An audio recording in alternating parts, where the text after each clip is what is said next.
and today we're making beer.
Beer's been something that's been a hobby of mine for a little bit over a year. I got into it because my older brother was into it.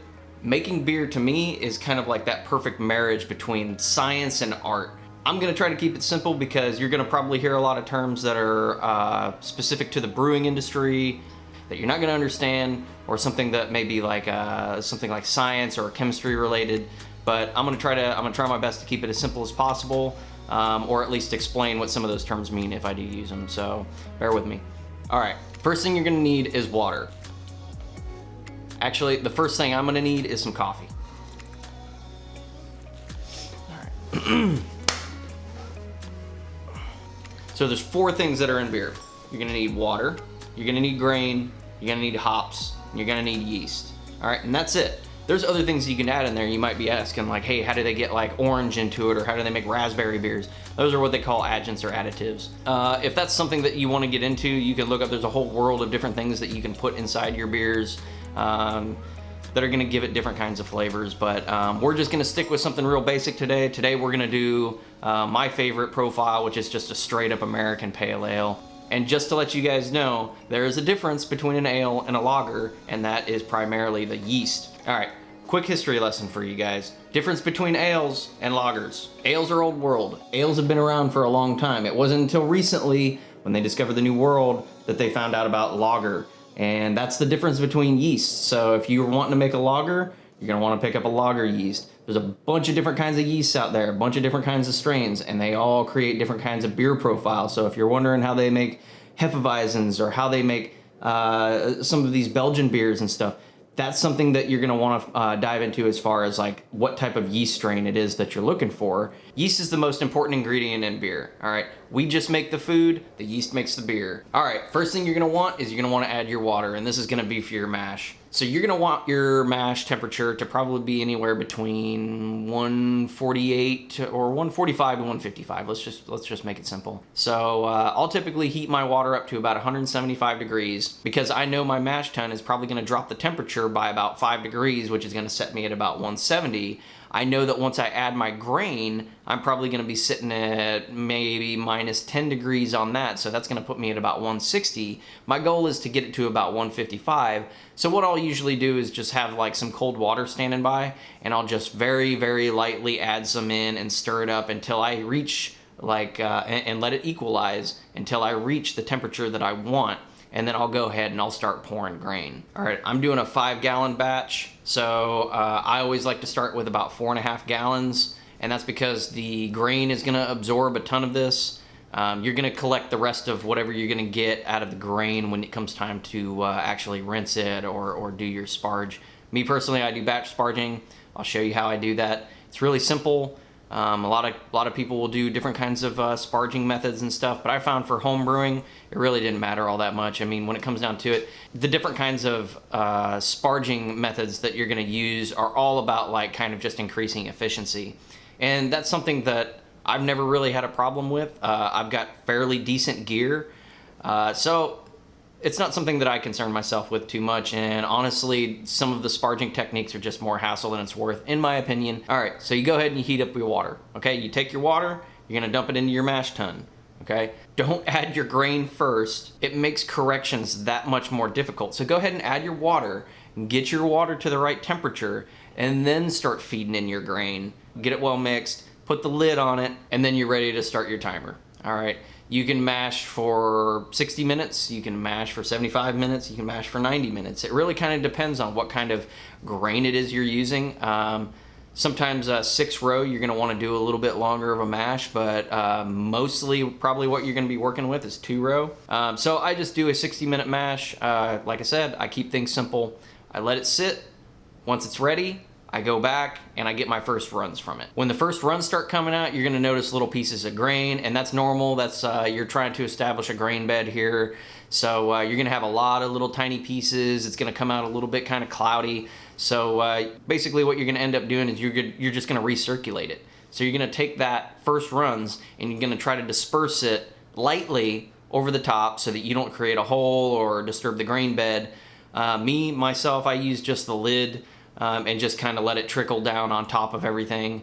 If I have a little grain left in the bottom of the bucket, I just toss that real quick. I really won't even like put that back into the batch. What you can do is you can just let it drizzle down on top, let it go through, then you can open it back up, open the valve back up and start collecting the runs, and you'll notice like as you start to recirculate it, it'll start getting more and more clear. It's not such a huge deal that you get it perfectly clear. A lot of that stuff is gonna kind of fall out in other processes that you're gonna do. I like to take a sample for my first runs to see where I stand, and to do this, I use a refractometer. A refractometer is something that is absolutely necessary if you're getting into brewing. It's gonna tell you a lot of things about your beer that a normal hydrometer is not going to be able to do for you. It's also a lot more accurate. It's not that hard. There's calculators online that are gonna help you figure out all of this stuff. But when it comes time to just taking like a small little sample, especially when you're working with really small batches of beer, sometimes you don't want to pour, you know, several ounces into a glass to take a reading on it and then have to add that back into it, and then you gotta clean all kinds of more gear. I just think a refractometer, they're like 20 bucks or 25 bucks. I think you need to pick one up if you're getting into this, and it's gonna help you out tremendously, and it's gonna save you a lot of time and a lot of hassle, and you're gonna end up with a better finished product in the end, something that's a lot more accurate, and it's something that you're gonna be able to log, and something that is gonna be a lot easier for you to replicate in the future. So as you can see, the readings on it are pretty high, and that's normal because it's the first runs. There are a lot of dissolved particles within the liquid itself right now. But we're gonna take care of that when we go ahead and we sparge. And once you combine the two, you're gonna get basically like an average sum. I know just because I've done this recipe a bunch of times that this is probably gonna come out to somewhere around 5.5%. It's pretty standard for like 8 pounds or 9 pounds of 2-row to get something that's around 5 points of alcohol in your beer. Don't be concerned if you see the readings that are really high. You're not making a high gravity beer. Don't worry about it. Your sparge is gonna help even this out. So go ahead and heat your water up and let's get ready to sparge. All right, I like to run my sparge water a little bit hotter because as I've drained it out and my grain has started to cool down a little bit and I want it to get over 170, what this is called mashing out, and that basically means you want the enzymes to stop producing the sugars or stop converting the grain into sugars. If you don't reach 170, it's not a big deal. In the very beginning, I didn't even know about mashing out, and I just went ahead and put it in, and it probably sat at about the same temperature as like the mash, so it was probably sitting at about like 160 or something like that. I ended up pushing it through and it ended up creating a fantastic beer. So it's not the end of the world. It's just something that you're gonna wanna try to do as you start to get more batches under your belt. All right, after you're done batch sparging, you're gonna do the same thing. You're gonna wait probably about 15-20 minutes, let the grain bed try to establish itself a little bit, and then you're gonna go ahead and you're gonna drain it. All you're doing is you're rinsing the grains here. It's not such a big deal. So you're gonna take your second runs, you're gonna mix it with your first, you're gonna hit the heat on it, and you're gonna start to boil. All right, a couple things to look out for when you're getting ready to boil, okay? Most specifically, and probably the most common mistake, is people not paying attention to their boil during the hot break. The hot break is when your liquid reaches 212 degrees. It's gonna start to boil, it's gonna start to foam a lot, and people will end up having beer mess all over their equipment, and it's a nightmare to clean up. So I would say anytime it reaches around 200 degrees, I don't take an eye off of it, because it can shoot from 200 to 212 in the blink of an eye, and it will foam up and just explode all over the place. So keep a close eye on it. Some things that you can do to try to mitigate that, you can have like a little squirt bottle of cold water, and you can just kind of like mist the top of it and mist the top of those bubbles. So as soon as I reach 200 degrees, I start backing my heat off a little bit. Just pay close attention to it. Once you reach boil, this is when you're gonna wanna start adding your hop additions, okay? And you can do your timings however it is that you want. If you want something that's a little bit more bitter, you're gonna wanna add these like right away. When you start talking about IBUs, or what they refer to as like, it's like bitterness units, there's only so much that your tongue can really differentiate. So like there's only a certain bitterness level that you're going to be able to reach, okay? You're not going to be able to just add hops to infinity and just create a more and more and more bitter beer. At a certain point, you're just wasting hops. So I would say in the very beginning, I always like to, it doesn't matter what kind of beer I'm making, I always like to add a little bit of hops right at the 60-minute point, right when it starts to boil. So I'll go ahead and I'll add maybe like half an ounce, whatever it is, to my boil. Let it get going, and start my timer. Most people boil for about 60 minutes. You can boil for longer if that's what you want to do, but just pay attention to the timings for your hop additions. And I would say like I wouldn't boil any less than 60 minutes. That's kind of like your standard boil time. Some of you might be familiar with some beers where they'll actually have like a time on it that'll say like 60-minute or 90-minute. Right, and that's just talking about like how long they did the boil for and how long they had some of their hop additions in there for. Me personally, I like to do 60-minute boils. I don't really go past that. I've done stuff where I take hops out. One of my favorite tools that I have is just basically it's a cylinder with mesh around it, and I like to fill it with some hops. I'll drop it in, maybe let it sit in there for about 15 minutes. I'll take it out, dump it out, add fresh hops to it, and what this does is it decreases the amount of bitterness that's actually in it because the hops aren't sitting in it for 60 minutes, but it also ups the aroma level to it, so you get that good kind of like hop smell and hop aroma to it without like the crazy high IBU rating that's on it. So most of my hop additions that I like to do as far as American Pale Ales come in like a late addition, so I like to add a lot of hops basically at the 15-minute mark, and when I do flame out, which is just when I turn the heat off, when the 60 minutes is up, I go ahead and I just dump a whole bunch of hops in there, and what that does is it keeps the bitterness down and it keeps the aroma up, and it turns out to be a really nice aromatic beer. All right, let's talk about how you get a clear beer. Some of the things that you can do is you can add things like a Whirlfloc tablet like this right here. All right, so what these are gonna do is basically it's the same thing as like Irish moss. You'll find all kinds of different fining agents that are out there and strategies, both during the boil and post-boil. Different techniques that you can use to just make sure that you have clear beer throughout. And honestly, it's just about like just trying to keep the cloudiness down out of the beer. So what Whirlfloc tablets are gonna do is it's basically just gonna attach itself to a lot of the proteins and cause them to fall down. You're gonna see this when it comes time for me to do the whirlpool, when it comes time to drain everything out of the boil kettle and into the fermenter. So go ahead, toss it in there. Sometimes it will cause it to foam up a little bit, as well as if you have any like pretty fresh hop additions in there, you might get a little bit of green foam going on, and some of those hops that you added into it might stick to the walls and the side of your beer, which is something that you're not going to want to do because it's going to mess up with your hop profile. So just be aware of that. Try not to add them too close together. All right, now that you're done boiling, you're going to want to try to cool down the liquid as fast as possible. This is important because it's going to help prevent any kind of like buildup in bacteria. First thing I like to do is I like to create a whirlpool with it. I like to set it in a spot where I'm not going to have to touch it for a little while. I'll go ahead and I'll let it, I basically use like a paint mixer attachment to a drill. Stick it in the boil kettle, turn it on, get a nice little whirlpool going, take it out, come back in like maybe 10 minutes, and you're gonna find that a lot of those solid particles and stuff, and a lot of what the Whirlfloc tablet did is it just pulled everything to the center of that whirlpool, and it's gonna make it a whole lot easier when it comes to actually transfer your liquid over to your fermenter. You're gonna leave all of that gunk behind. It's not such a big deal for me because I have a conical and a lot of that stuff is going to fall out into the bottom of it anyway. I prefer to have it as clean as possible going into my conical because it makes it a little bit easier whenever I have to dump trub.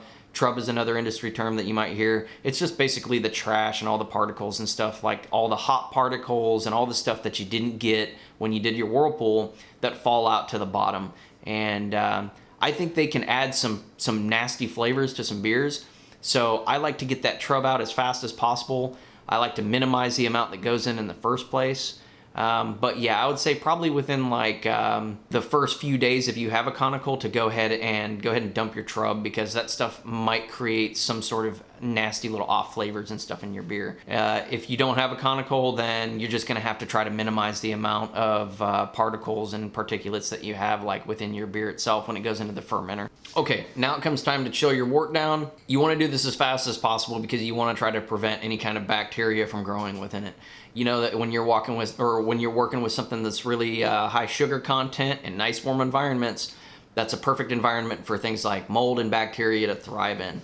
And you want to get your temperature down on it as fast as possible, or at least down to the temperature to where you can pitch, because you want the yeast to go ahead and start taking over before bacteria and mold can try to set in. Yeast by its nature is going to be aggressive, and it's going to kill off anything that tries to invade and infect your beer. So I typically will like to pitch a lot of yeast. I overpitch. I would rather overpitch than underpitch, because really the consequences are pretty minimal for overpitching. I mean, like, you'd have to put probably like a gallon of yeast into your beer for it to affect it in any sort of way. Anyway, once you get it cooled down to the temperature you want, you're pretty much done, man. All you got to do from then on is just basically pitch your yeast. If you're doing it for the first time, this is the first time you've ever used this strain of yeast or something, you're probably going to want to do a starter. A starter is something you should have started like maybe like a couple days or a few days before you actually get ready to brew. And all you're really doing is you're gonna find like either some dry malt extract or some liquid malt extract, and you're just gonna make basically just a really simplified version of beer. You're gonna pour your yeast into that. It's gonna give it time to reproduce and get started and just populate quite a bit more. Then you're gonna take that liquid that you made, go ahead and stick it in your fridge. Let it kind of fall out of solution, let the yeast kind of fall out, dump off that top liquid. Then you're just gonna kind of like swirl it, and you're gonna get this slurry, and then you're just gonna pitch that straight into your finished beer right there. Put your top on it, put the bung on it, put the airlock, whichever airlock you wanna use on that thing, and put some sort of sanitary liquid. I just use, again, that Star San solution. I just pour a little bit of that in there, put it in a nice cool environment, and if you're using a clear container, just make sure it's covered up, because light can affect your yeast in your beer, so you want it in a dark environment. Mine's stainless steel, so I'm gonna worry about that. And just make sure that you keep an eye on the temperatures, and then you just make sure that it doesn't go over like 72, 73 degrees. If it starts getting that hot, try to move it to a cooler location, maybe wrap a wet towel around it and put a fan on it, and that can help drop your temperatures by 3 or 4 degrees, help bring you back down to where you want to be. Fermentation really kind of depends on the yeast. Lagers take a lot longer, but ales, in my experience, I would say they're usually done around 7 days. I think, like, right at about a week. I always let mine go for pretty much 2 weeks, because that just gives it time to kind of finish up and clean up, and as well as like kind of fall out of solution. I find that I just have a much clearer, better beer if I just let the yeast do its job and just leave it alone, make sure that it stays in a nice cool environment. You'll notice a complete difference in the clarity that comes out of your fermenter when it comes time to actually go ahead and start kegging your beer. All right, next thing is you're gonna wanna talk about, where are you gonna transfer your finished beer to? Are you gonna bottle it? Are you gonna keg it? I highly recommend kegging beer. In the end, you're gonna have a much better time both with carbonating and finishing your beer, as well as storage. I would say bottles are just an absolute nightmare when it comes time to washing them and sanitizing them, to filling them. I mean, it's a mess. It's like a full day project. I can be done from fermenter to keg, have it pressurized, and start force carbon this thing all within probably about 15 to 20 minutes. It's not hard. Cleaning kegs is super easy and fast. It's just a better route to go. So I'll take you through how I do my kegging. All right, first off, you're gonna wanna start with a nice sanitized, clean keg, okay? Your beer is coming out, your beer is already sterile, the yeast has gone through, it's converted everything, it's made it, it's got alcohol in it, there's lots of yeast in it, so you've got a nice sanitary beer, you wanna put it into a nice sanitary vessel. Go ahead and I sanitize all my equipment, anything that I'm gonna be touching, I go ahead and I soak it in pretty much like near boiling water with Star San in it. I hook up all my hoses, I hook everything up to it, I put my hose down inside the keg. I usually take a paper towel and soak it down with some Star Sand and just kind of put it over the top of it. So you let it run, you let it get into your keg, all right, you make sure your lid is sanitized, you make sure all your fittings and everything have been pulled apart and sanitized. It really, I mean, like, it sounds like a lot of cleaning, but it doesn't take that long. Like 10 minutes will save you a whole lot of headache, especially when you've put, you know, 2 weeks into a beer, you know, several hours of hard labor, and you end up messing it up because you forgot to clean something out, or it's not pouring correctly whenever you go and you hook it up to your taps because you got a little bit of hop trash or something like that that's stuck up inside one of the fittings on your keg. Anybody who's been kegging for any time knows exactly what I'm talking about. You wonder why your beer isn't pouring out, you're pumping a bunch of air through it, and then you go to find out, you take apart one of your fittings, and all it is this just a little tiny hop leaf that's just stuck up inside one of those little O-rings or inside the spring, and now all of a sudden, like, you're not getting any beer through. So go ahead, do yourself a favor, make sure that you clean everything out, make sure it's real nice and sanitary, and go ahead and get your beer put in. Once it's done pouring in there, take your top, close it up, get it on air. So you're going to want to purge the oxygen out of it. Oxygen is your enemy. It's going to make your beer stale and nasty. So I always like to leave a good little gap in the top of my keg, because that's going to allow enough room for the CO2 to go in and carb it up, but as well as for me to like purge some of the oxygen and stuff out of the actual keg itself. So I'll go ahead and I'll start pumping it. I'll usually get it up to about 25, 30 psi and just kind of give it a few pulls on it, let it kind of fill up. I'll disconnect it, and what I'll start doing is I'll start rolling that keg around. What that's going to do is it's going to get some of that carbon dioxide flowing into the actual beer itself, and it kind of gives it a little bit of a head start. This is forced carbing, so it's kind of like a cheater method of actually carbing your beer up. Can you carb beer naturally by putting a little bit of sugar water in there and the residual yeast creating some carbon dioxide in there? Yeah, you can, but I find that this method is a whole lot more consistent, as well as I have a whole lot more control over the carbonation level of my beer, because certain beers favor different carbonation levels. Obviously you don't want to go too high because you might end up with beer soda, so you want to be real careful about forced carbing. I typically don't do anything more than like 25 to 30 psi for the first, like, you know, few times I'm rolling it around on the ground. Then I back it off to about 20 and I leave it sit there for about a day while it sits there and absorbs it. One of the biggest things to consider is that in order for your beer to absorb carbon dioxide, it needs to be cold. Cold liquid absorbs CO2 a whole lot better than warm beer does. So you're going to want to get it chilled down, so you're going to want to keep it stored in a fridge. I do have a kegerator that I use, so I'll usually put it in there, pump it with 20 psi, leave the hose on it, leave it turned on for about a day, come back out to it, maybe turn that down to about 15, leave it sit for about a day, come back, turn it down to about 8, and then I'll usually do like a quick little test pour. It's important not to disturb your beer. Don't move the keg around when you're doing some of this stuff, because you want some of that residual yeast, when it starts to cool down, to fall out to the bottom, and it's going to concentrate right around where the liquid tube is at. All right, and so your first beer is just going to be some, like, you know, nasty dead yeast and stuff that's going to be coming out of it. So you do a quick little half beer pour on it, go ahead, toss that, go ahead and check the carbonation levels and adjust accordingly. Once you get it to where you want it to be, typically I'll go ahead and I'll take the hose off. I'll take the air hose off of it, and I'll let it sit for like probably about another week. And to me, that helps smooth things out quite a bit, as well as like the carbonation profile is not so aggressive. So these are just some of the methods that I like to use. This is how I like to make my beer. I've always had really good success with it. If you have any questions, let me know. I'll try to answer them. If I forgot something, go ahead and leave a comment down there. I'll see if I can address it, and give each other some tips and some hints. And the fun thing about making beer is just the community is really awesome. Everybody shares a lot of tips and stuff that they have, and that's the whole reason I'm making this video, because I kind of wanted to share the way that I like to do things, and everybody kind of does things a little bit differently.